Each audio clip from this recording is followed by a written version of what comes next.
आप सभी का स्वागत है। आज हम कक्षा 10 की अर्थशास्त्र का चैप्टर नंबर 1 देखने वाले हैं। तो चलिए शुरू करते हैं। और अभी तक आपने चैनल को सब्सक्राइब नहीं किया तो ज़रूर सब्सक्राइब करके रखें ऐसे वीडियो पाने के लिए, ठीक है। और हमारा दूसरा चैनल है जो आरपी स्टडी इंटर, उसको ज़रूर सब्सक्राइब करें।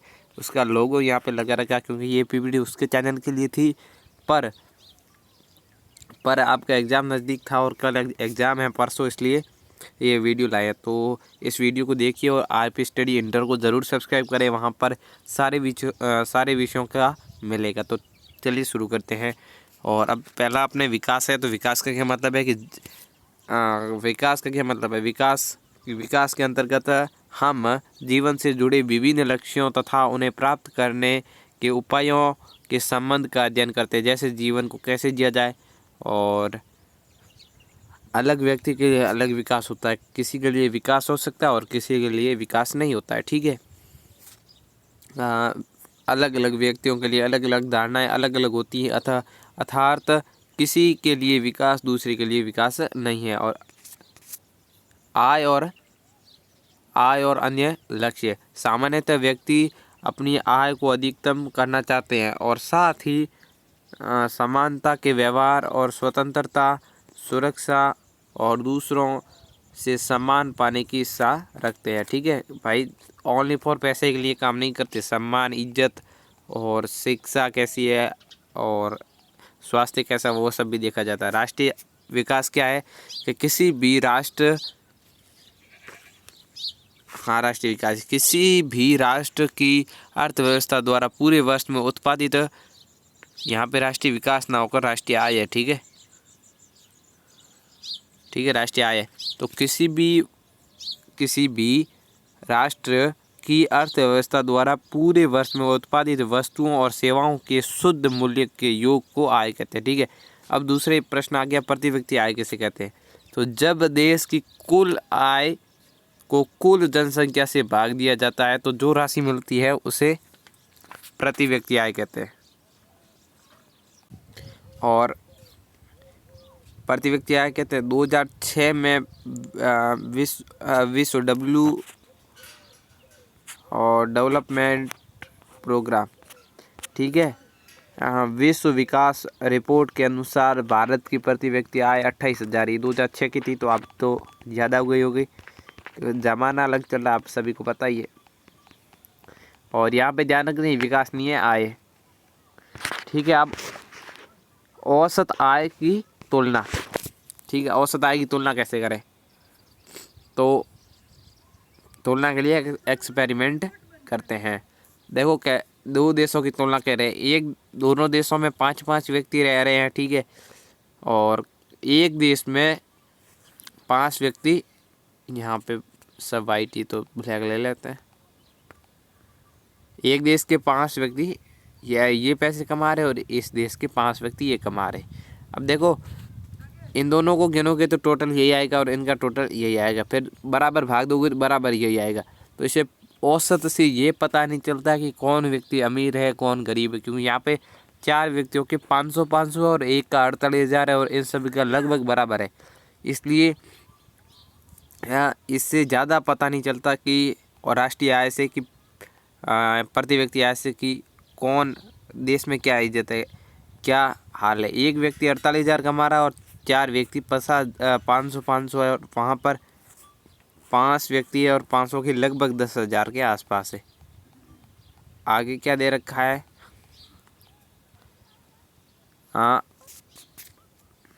आय के अन्य मापदंड। देखो एक एग्जांपल दे रहे हैं भारत के 3 स्टेट का, हरियाणा, केरल, बिहार, ठीक है।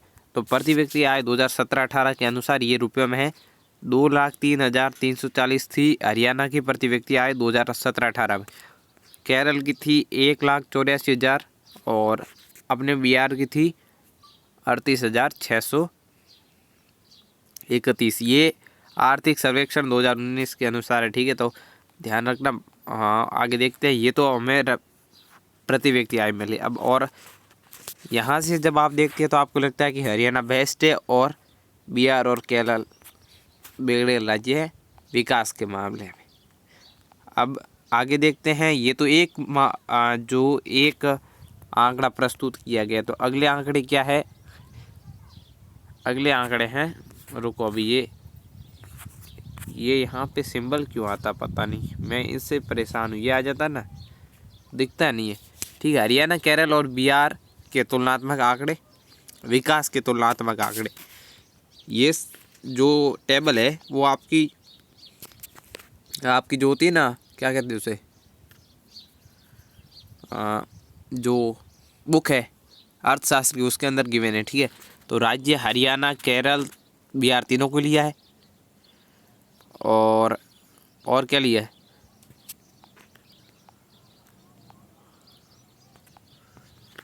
तीनों राज्य आ गए। अब इसमें लिया है कि शिशु मृत्यु दर। ठीक है, शिशु मृत्यु दर किसे कहते हैं वो देख लेते हैं पहले।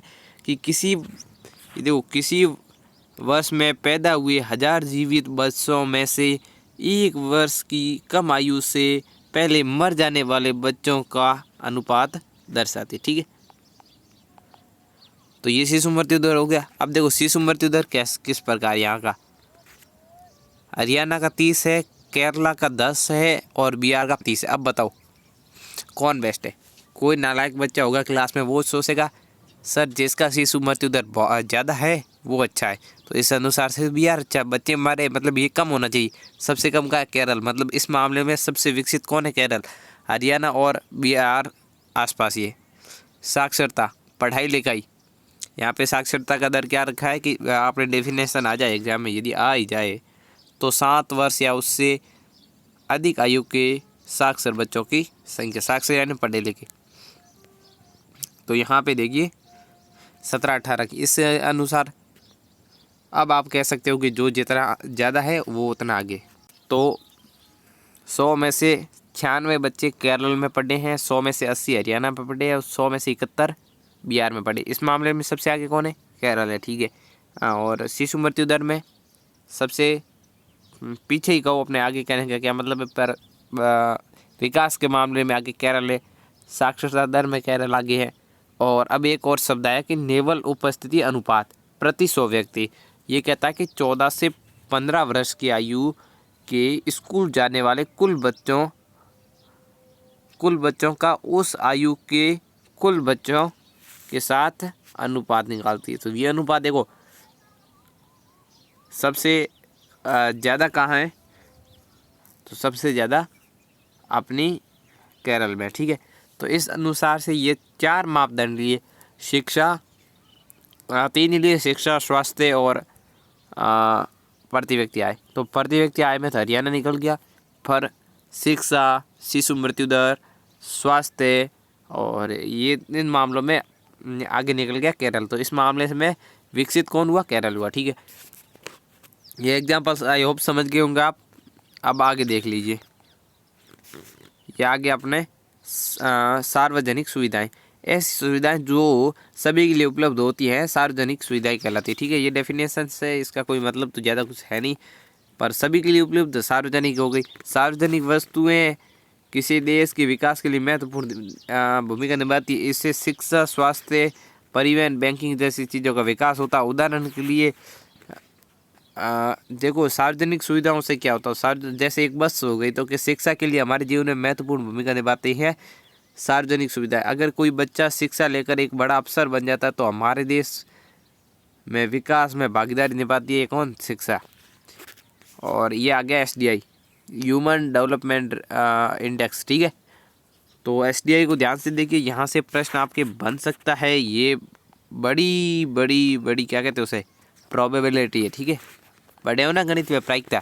तो UNDP यूनाइटेड नेशंस, सही तो लिखा, हाँ, यूनाइटेड नेशंस डेवलपमेंट प्रोग्राम, संयुक्त राष्ट्र विकास कार्यक्रम द्वारा प्रकाशित मानव विकास रिपोर्ट देशों की तुलना लोगों के शैक्षिक स्तर तथा उनकी स्वास्थ्य स्थिति और प्रति व्यक्ति आय के आधार पर करती है। भारत उसके पड़ोसी देशों 2020, देखो यहाँ पे ये 2020 वाले लिखा है, तो ये हम आगे एक सारणी देख रखी है आपकी बुक में, आपने देखी तो बहुत अच्छी बात, नहीं देखी तो हम बताएंगे आपको।